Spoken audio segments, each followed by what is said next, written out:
without further ado kita punya Mas Alfonsus Anindito di sini. Mas Alfa, welcome to Detik Sore. Mas Alfa. Selamat sore, teman-teman. Selamat sore. Kita sampai susah untuk menyebutinnya karena namanya juga cukup ini ya, Spaniso. Betul, Alfonsus Anindito. Alfonsus Anindito. Lengkap, terlalu berat. Mas Jadi Alfa. aja. Mas Alfa. Alfa Ya. aja. Mas Alfa nih adiknya banyak katanya, ada Beta. Ya sampai zing ya. Tapi beneran banyak adiknya juga. Adik saya enggak sih, adik saya cuma 2. Oh. Oke. Cewek-cewek. Ada Beta sama Sally. Beneran namanya itu. Tuh, makanya kalau ngomong jangan bercanda. Iya betul. Oke. Kali kita serius. Serius tapi Pulang santai. dari tempat ini kita akan dapat 2 miliar. Mas Alfa ini sempat viral beberapa waktu lalu karena Iya. diangkat Betul. kisahnya sebagai seorang penyintas stroke Iya. yang akhirnya berhasil menyelesaikan half marathon. Iya. Dan Iya. pulih lah ya gitu Mas Iya. dari stroke yang tiba-tiba itu gitu. Benar, Padahal benar. sebetulnya correct me if I'm wrong ya Mas ya, bahwa sebetulnya Mas Alfa juga menjalani kehidupan yang cukup aktif gitu ya, bahkan Iya. sebelum terjangkit stroke juga gitu. Boleh cerita nggak sih Mas sebetulnya seperti apa gitu ya, apa yang terjadi pada saat itu dan benarkah sebetulnya Mas Alfa juga termasuk seseorang yang cukup aktif juga, bahkan cukup sering berolahraga gitu? Iya, Mhm. oke. Terima kasih sudah diundang ke sini gitu Terima kan kasih, untuk Mas bercerita Alfa. Kita yang gitu kan. terima kasih. Jadi saya memang penyintas stroke, Mhm. stroke lumpuh lagi. Saya Mhm, lumpuh gitu. mhm, Lumpuhnya sebelah kiri. Lumpuh kiri. Jadi Oke. Mhm. pasti orang nyangkanya bahwa penyakitan gitu. Mhm. Padahal nggak pernah olahraga gitu. Tapi padahal enggak. Mhm. Dulu saya sebelum kena serangan stroke, Mhm. saya tuh aktif olahraga, Mas. Mhm. Saya tuh Hidup sehat juga. ya berusaha untuk hidup sehat. Oke. Berusaha untuk hidup Baik. sehat. Bagaimana caranya hidup sehat? Jadi saya tuh aktif lari itu Mhm. dari tahun 2010 gitu kan. Oke, before it was cool ya. Iya. Udah lahir kan? Aku Iya, baru kalau banget TK sih itu. 2010 belum lahir kita ini ya dipekerjakan ya anak-anak ya. Jadi 2010 tuh saya udah lari. Oke. Kemudian 2012 tuh saya pertama kali lari di event itu di Jakarta Marathon. Mhm. Kemudian di 10K.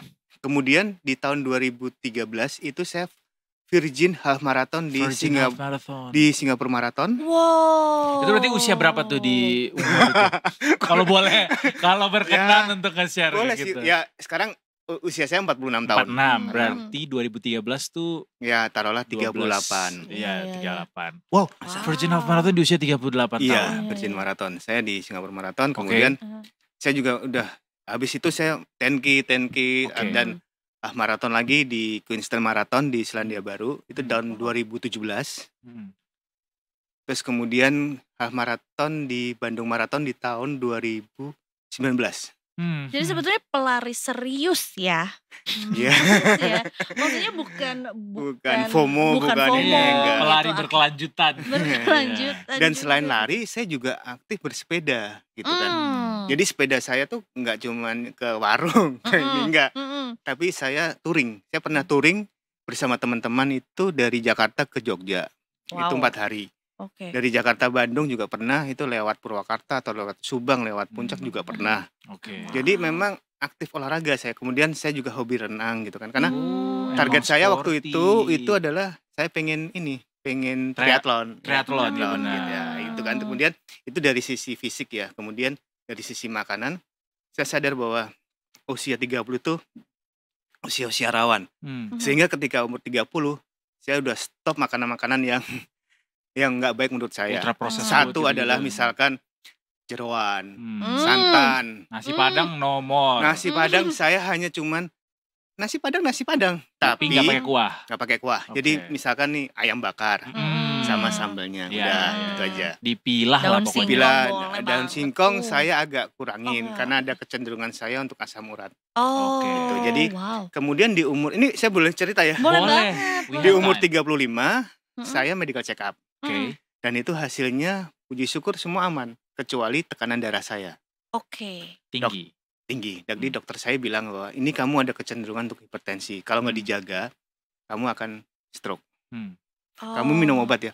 nggak mau dok gitu kan. Oh. Saya merasa bahwa saya bukan orang yang mager gitu kan. Iya. Dan baik-baik saja waktu itu Iya, kondisi gitu kan. kesehatan. Oke, nanti di umur 38 kamu medical check up lagi, kita lihat hasilnya seperti apa. Oke. Balik lagi, Kak. Apa ya tuh?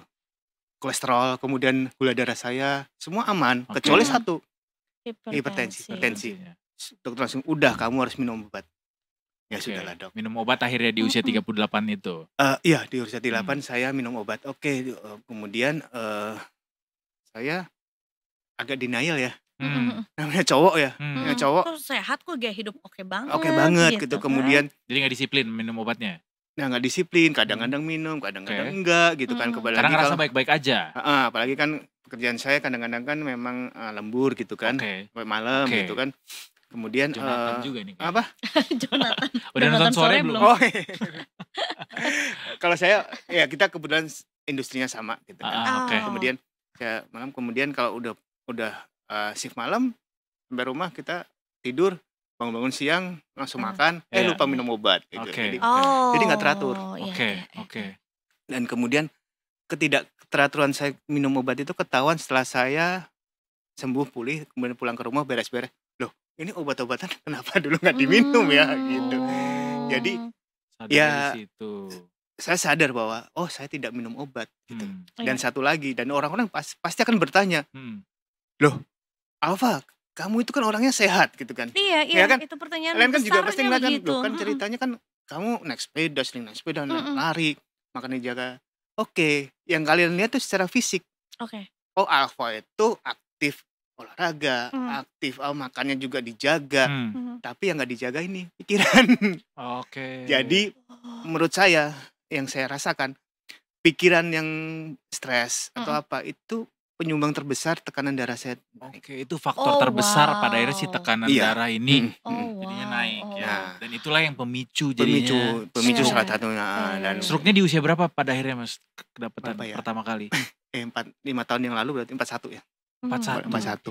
Mas ada pengaruh dari apa tuh namanya turunan gitu atau mungkin genetik gitu. Kalau saya tuh nggak suka ya dikatakan bahwa kamu punya keturunan, punya sakit tensi juga. Enggak, kalau saya nggak suka gitu. Artinya kalau kita mengiyakan, misalkan almarhum eyang saya dulu seperti ini, artinya kan kita menyalahkan leluhur kita. Dan saya nggak mau gitu. Yang disalahkan adalah kita tuh gimana gitu kan, menjaga kesehatan kita seperti apa gitu kan. Dan kita percaya Tuhan ciptain kita tuh dengan sempurna, walaupun lo punya keturunan yang bla bla bla bla bla. Kalau memang menjaga itu mestinya bisa lebih baik gitu ya. Jadi memang ada kalau saya mikirnya ya kesalahan saya sendiri sih. Tidak menjaga pikiran yang sehat gitu kan. Dan ada satu lagi juga, saya suka makanan asin, Kak. Oh, itu ngaruh juga. Ngaruh gitu. Jadi contoh nih, kita beli bakso, beli mie ayam, udah dikasih itu kan, kemudian kasih aja garam lagi, micinnya enggak. Garamnya ya. Enggak pakai gini. Langsung gitu. Jadi kemudian itu sih yang saya merasa bahwa itu salah. Dan setelah saya dalam masa pemulihan, saya coba diet garam dan memang berhasil. Maksudnya gini, antara saya minum obat dengan diet garam, kemudian saya tuh emang itu ngaruh gitu. Garam itu sangat-sangat ngaruh. Meskipun ya kayaknya asin tuh enak ya, gitu kan, pasti enak ya. Padahal gitu, enggak. Ya enaknya kan cuma di mulut doang. Jadi nggak cuma masalah gula doang yang harus dikontrol ya, garam pun semua yang berwarna putih. Ya. Misalkan garam putih. Itu terhadap kemudian beras, nasi kan putih. Tepung-tepungan putih kan. Tepung tuh juga katanya jahat banget juga ya, Mas ya. Ya meskipun ya pokoknya hindari yang putih-putih loh. Saya udah cukup ireng sih Mas, kemarin ke Maluku seminggu, jadi harusnya udah cukup ireng ya, aman. Akhirnya sukanya yang putih-putih, yang tinggi-tinggi, kurus-kurus, bihun ternyata ya. Kue tiaw ya ternyata. Terus Mas Alfa ini ketika boleh cerita soal momen pertama kali stroke waktu itu, kemudian menyadarinya, kemudian gimana Mas Alfa akhirnya proses menerima, waduh stroke nih gua nih gitu, lumpuh nih gua nih gitu. Gimana waktu itu mengalaminya? Kan itu kejadian itu kan di awal pandemi kan, di saat semua lagi Ya saya Harus di rumah aja. ya saya kan olahraga kan. Waktu itu kejadian ketika saya tuh habis lari. Oke. Habis lari sampai rumah saya masih senam Tabata dengan heart rate yang tinggi. Tiba-tiba pusing. Kemudian saya nyender di tembok. Sesaat 5 menit lagi itu saya nggak bisa digerakin. Kiri itu sudah nggak bisa digerakin. Udah nggak bisa digerakin. Tapi saya sadar bahwa saya nggak boleh tidur. Kalau tidur, Mas, Kak, kita nggak ketemu sekarang mungkin. Jadi saya berdiri di situ. Tetap menjaga kesadaran aja gitu kesadaran, ya. Tapi terbaring gitu ya, kolaps ya. Cuma masih tetap sadar. Saya menyadarkan diri. Kenapa banyak yang bertanya, kenapa kan itu kosong kan, rumah kosong. Iya. Istri saya lagi kerja. Kenapa kamu nggak ngambil telepon? Ngambil telepon gimana, orang ininya lumpuh? Saya kan langsung lumpuh kiri. Sebelah kiri ya Mas ya? Jadi mau ngambil telepon nggak bisa, udah. Kaki juga nggak bisa? Nggak bisa. Terus pertanyaan, kenapa kamu nggak teriak gitu kan? Mas, saya nggak bisa teriak, saya nggak bisa ngomong. Ini udah perot di sini. Oke.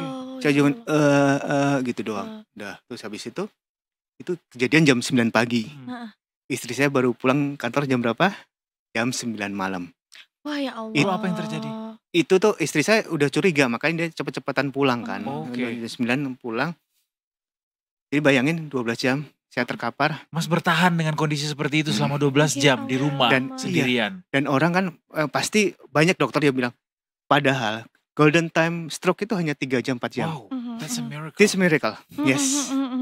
Apa yang membuat Mas bisa bertahan selama itu Selama waktu itu iya, percaya. Kekuatan doa. Dah.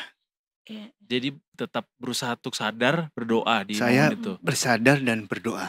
Dah. Tuhan selamatkan Bantu saya. saya. Dan saya sedikit bernego.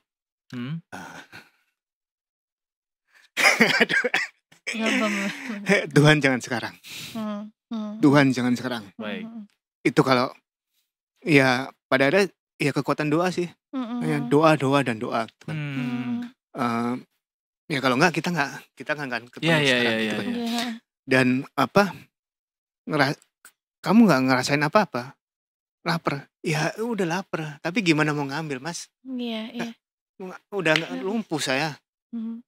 Itu udah lumpuh dan jangankan dengan kondisi kayak Mas Alfa alami saat itu ya, kita aja yang nggak ngapa-ngapa bertahan 12 jam nggak ngapa-ngapain tuh sulit gitu. Betul. Tapi ya berarti langsung direspons tuh waktu itu sama Tuhan bahwa wow, that's a miracle ya. Wow. Tapi nggak bisa sama sekali untuk try to make people realize bahwa ada something happen di sini nih, ngelempar barang kah atau gimana? Istri saya tuh, waktu itu kan udah gelap kan, Mas. Udah gelap kan waktu itu kan dari 9 pagi sampai jam 9 malam ngelewatin jam 6 itu sore. Nah ini kita ngomong detik sore. Sebenarnya sore itu adalah sebenarnya waktu-waktu yang indah gitu. Buat saya waktu-waktu yang krusial atau dan membuat saya agak parno gitu kan. Karena saya merasakan bahwa itu mau malam itu saya posisinya seperti ini gitu kan. Berarti nggak tidur tuh Mas ya? Ya kan saya sadar bahwa kalau kita tidur mungkin ya saya bisa lewat gitu kan. Berarti Mas sudah menyadari pada saat jatuh lumpuh sebagian artinya ini adalah stroke. Saya nggak tahu gitu kalau stroke ya. Tapi saya sadar bahwa ini terjadi sesuatu hal yang tidak wajar gitu kan. Tapi udah tahu bahwa nggak boleh nih sampai tidur nih gue nih. Udah tahu itu mitigasinya. Udah tahu mitigasinya bahwa saya kalau ada sesuatu hal kayak gini nih nggak boleh tidur nih. Karena itu pelajaran penting. Karena jadi ada sesuatu hal yang kita nggak bisa digerakin apa-apa. Kita nggak boleh tidur gitu kan. Dan kita nggak bisa ngomong gitu. Kemudian istri baru tiba jam 9 malam. Dan dia ngeliat jendela rumah udah kebuka, masih kebuka, kemudian gelap semua gitu kan. Dia curiga, dia langsung parkir mobil, langsung masuk.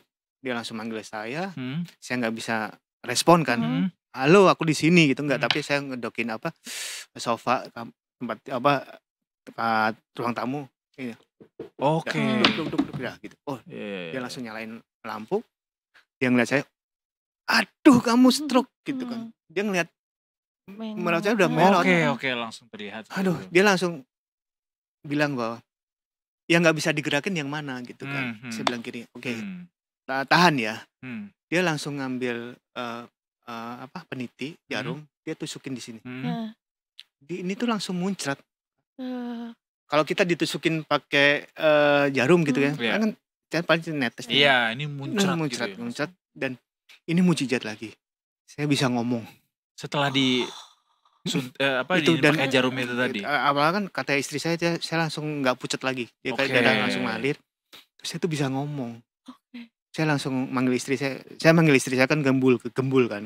Bul, tadi aku pagi habis olahraga saya pusing gini. Ya udah, terus gimana? Ya udah sekarang telepon. Jadi teman-teman saya tolong, waktu itu kan kejadiannya nggak di Jakarta kan. Di Surabaya. Tolong telepon telepon Erwin ini. Itu teman-teman saya yang terakhir saya keep kontak gitu. Dan saya tuh anehnya saya langsung bisa komunikasi gitu kan. Anehnya bisa komunikasi dan saya masih ingat bahwa ini bukan di Jakarta. Ini kenapa nggak? Karena kan saya memanggil teman-teman saya itu kan. Oke, dia langsung manggil oke kita bawa, terus dia manggil tetangga satpam juga bawa saya ke mobil gitu kan. Saya udah di papa gitu kan. Kan kiri udah lumpuh. Waktu itu langsung masuk ke ICU, bukan masuk IGD. Itu lagi crowded banget. Maksudnya kan lagi COVID dan itu rumah sakit. Bayangin Itu bulan berapa itu? Masih ingat gak? Itu jam 10 bulan. Oh, bulan April. Waktu itu ingat. Wow, awal banget. April 2020 kan peaknya COVID kan. Jadi orang-orang belum di swab, saya udah belum di swab. Pak, tahan ya Pak, ini untuk ngedeteksi COVID atau bukan. Bahkan cari ambulans saja susah di momen itu tuh Mas. Untungnya istri saya balap. Sakti juga ya beliau. Tapi kayak seolah-olah tuh semua proses tuh dibantu saat itu ya. Dengan lancar pada akhirnya terselamatkan. Sampai ke IGD pun gitu kan. Kemudian ini yang saya miracle adalah dokter spesialis saraf itu datang jam 12 malam. Gila itu gila. Mana ada Mas yang mau datang? Saya bukan siapa-siapa Mas, saya hanya jeburan pasir gitu kan. Dia mau datang. Dokter IGD bilang, Ibu ini dokter spesialis saraf akan datang sambil menunggu MRI ini Bapak langsung MRI dulu. Jadi pas MRI-nya jadi ada hasilnya itu dokter spesialis saraf dan dokter spesialis jantung itu datang. Gila itu dua-duanya datang sigap ya. Sigap langsung. Saya bukan siapa-siapa Mas. Padahal kondisi lagi hektik tuh pasti di rumah sakit gitu kan. Kemudian dokter spesialis saraf bilang, Ibu ini Bapak mengalami pendarahan di otak. Wow. Jadi gimana dok? Ya kami akan mengoperasi. Istri saya langsung nolak dong. Kalau ada alternatif lain nggak gitu kan? Ya oke, kita lihat, cek dulu kesadaran Bapak dulu gitu kan, memorinya. Dan saya tuh masih ingat pembicaraan mereka tuh masih ingat. Tahu dokternya nabok, namanya dokter Asra. Dokter Asra itu nabok, Pak ngapain kamu Pak kesini? Wah saya tadi pagi kayaknya stroke dok gitu, makanya saya dibawa ke sini. Loh kamu sadar, kamu di mana? Sadar dok, ini di rumah sakit kan. Tadi dibawa sama siapa? Iya dibawa sama istri saya. Oh kamu udah nikah? Udah. Nama istrimu siapa? Wah untungnya bener Mas. Untung bukan yang lain yang disebutin ya. Kalau salah tinggal saya sebut namanya lengkap, Maria Immaculata Windrati. Semua lengkap gitu kan. Oke Kak, gimana Bu? Benar nggak Bu? Wah, dikonfirmasi dokternya emang serius banget. Untung tidak salah sebut. Untung tidak salah sebut gitu. Oke. Gimana Bu? Benar.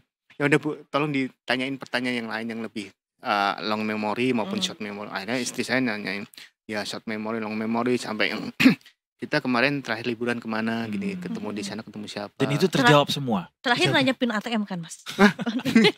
Pin ATM kita sama semua. Sama. Dan ini satu lagi, ketika saya bilang bahwa waktu di rumah itu ya, tolong telepon telepon Erwin ada di handphone. Itu handphone saya kan kelok kan. Tapi kan istri saya tahu. Karena kita nggak ada sembunyi-sembunyi, nggak ada rahasia-rahasiaan. Itu adalah pelajaran buat yang anak teman-teman yang muda itu udah terbuka semuanya. Terbuka gitu. Kemudian dan ternyata benar semua. Oke, Ibu gimana? Bapak memorinya masih bagus sih, Bu, Dok. Semua. That's also a miracle untuk orang yang mengalami pendarahan di otak. Iya, pendarahan di otak. Gitu. Memang kalau pendarahan di otak itu memang riskan ya, dan tergantung dari letaknya juga. Oke. Nah, kalau udah pendarahan di otaknya itu di batang otak, nah itu udah. Tapi waktu kena serangan pertama itu Mas ada kebentur kah? Enggak ada. Enggak ya. Dan ternyata habis itu, oke Bu, kita tim dokter diskusi, evaluasi gimana nih penanganannya.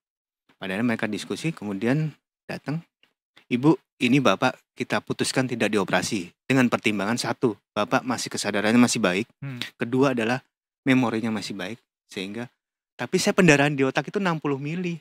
Kak, Apa tuh artinya? 60 mili Sebanyak itu ya. di sini Banyak, merembak ya. gitu loh kan. Kan istri saya juga takut juga.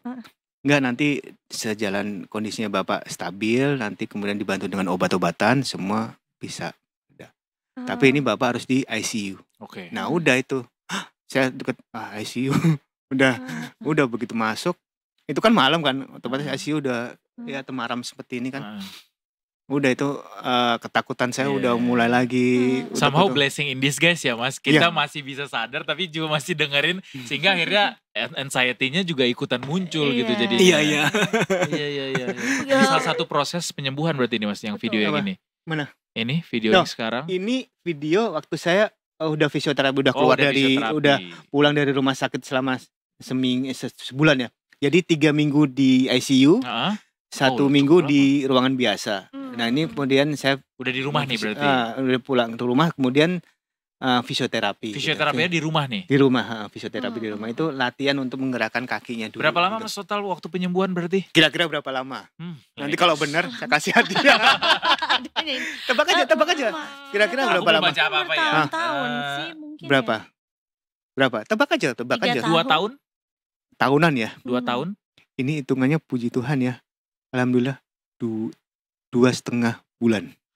Masya Allah Mas, wow. Itu juga merupakan hal yang jarang terjadi untuk pasien stroke, pengidap stroke. Dan banyak yang nggak percaya. Emang pengobatannya di mana? Selalu bertanya. Rahasianya apa? Satu, semangat. Iya. Oke. Semangatnya. Jadi gini, waktu saya tahu bahwa ini saya beneran ya lumpuh ya. Itu waktu di ruangan biasa, dibawa dari ICU ke ruangan biasa. Kenapa suster nyediain saya kursi roda gitu. Saya bilang sama istri saya, Bul, emang aku gak bisa jalan ya? Istri saya bilangnya cuma gini, enggak, kamu gak bisa, bukannya gak bisa jalan, kamu belum bisa jalan. Nah itu afirmasi positif. Jadi afirmasi positif sama istri saya itu gitu. Jadi emang aku gak bisa jalan ya? Enggak, kamu belum bisa. Artinya kalau belum itu kan ada optimisme bahwa oh nanti belajar lagi, nanti kamu bisa belajar gitu. Mas yakin ini istri Mas yang bukan datang dari masa depan? Karena kayak tahu gitu ya bahwa what to do next, terus kayak bisa calming gitu ya. Seolah-olah beliau sudah mengalami itu dan kemudian tahu nih bahwa step by stepnya nih kayak begini. Iya, dia emang cak sih dia. Iya. Cuman sayangnya dia lagi sakit nih, flu. Jadi tadi mau saya ajak ke sini juga nih gitu. Siapa Mas namanya Mas? Namanya Ima atau Ima Indah. ya panggilannya. Mbak Ima. Halo, semangat sembuh, semoga cepat sembuh ya dan terima kasih sudah menjadi perempuan luar biasa ya. Thank you Bul. Jadi 2,5 bulan selesai. Iya. Wow. Itu saya selesai itu artinya gini ya. Saya bisa berjalan tanpa kursi roda, tanpa tongkat. Tanpa bantuan gitu pokoknya ya. Tanpa bantuan. Orang tuh nggak percaya gitu. Pengobatannya ada kayak tambahan alternatif atau apa gitu Mas, atau kayak sesuai standar aja semua? Kalau ada yang bertanya, pasti katanya, Mas pengobatannya apa gitu. Pengobatannya adalah full murni medis dengan fisioterapi. Jadi sehingga saya pun bisa mengatakan bahwa ya pengobatan stroke lumpuh itu hanya satu, fisioterapi. Buruan untuk fisioterapi gitu kan. Fisioterapi dari dokter itu menunya hanya waktu itu 3 hari sekali. Sama istri saya nggak mau. Dok, kalau 2 hari sekali boleh nggak? Boleh.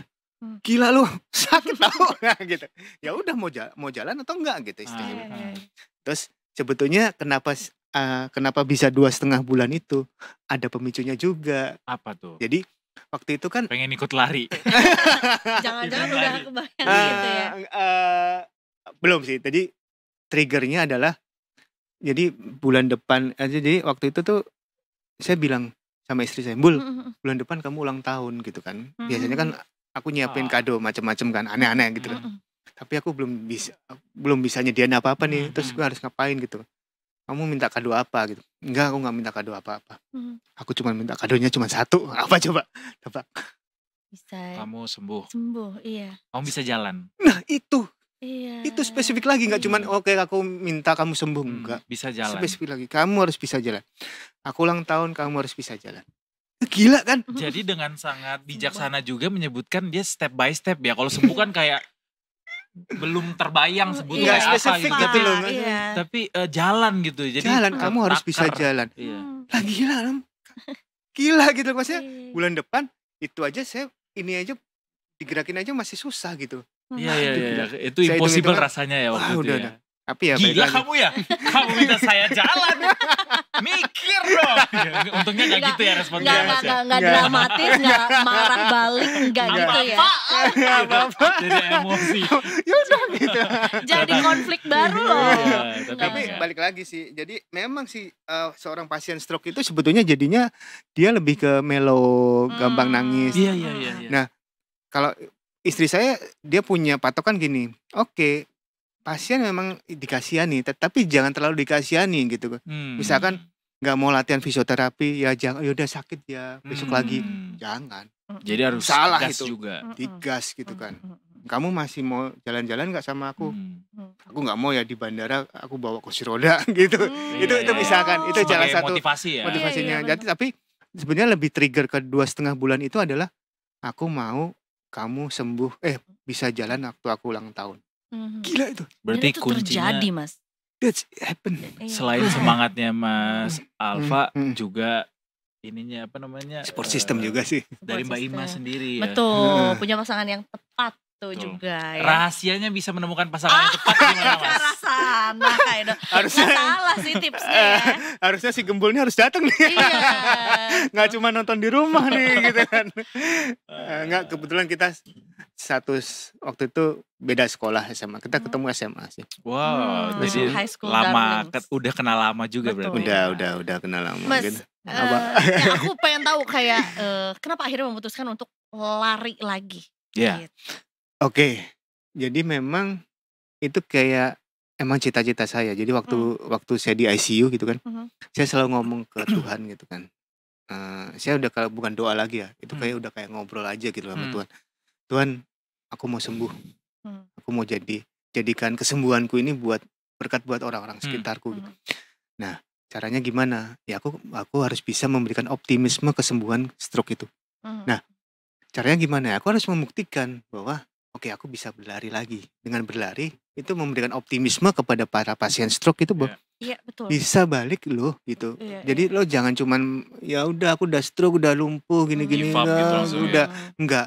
Jadi ya itu kayak ngembaliin mental saya sih Kak. Betul. Jadi lebih wah aku bisa lari ya gitu kan. Iya, Dan iya. itu juga dukungannya memang luar biasa sih dari teman-teman komunitas saya di JB Playon itu. Mas kamu bisa kamu bisa lari lagi. Mas kamu bisa lari lagi. Caranya gini aja Mas. Waktu itu kan nggak ada event kan. Event offline itu kan nggak ada. Adanya online.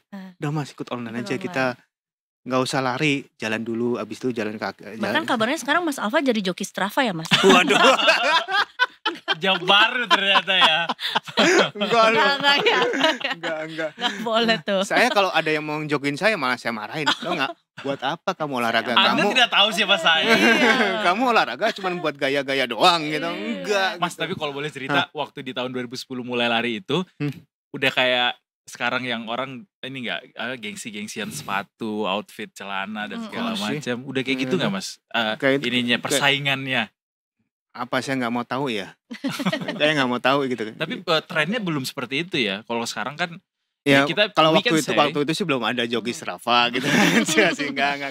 Benar. Tapi ya udah kalau waktu itu saya murninya murni Lari olahraga, aja. lari Oke. aja. Kemudian yang menarik kenapa lari ya balik Iya. lagi saya memberikan optimisme kepada para pasien stroke bahwa mereka bisa pulih dan itu memang saya selalu bawa dan kebetulan saat ini kan saya pendamping mentor pasien dan keluarga pasien stroke. Oke. Jadi gimana Mas?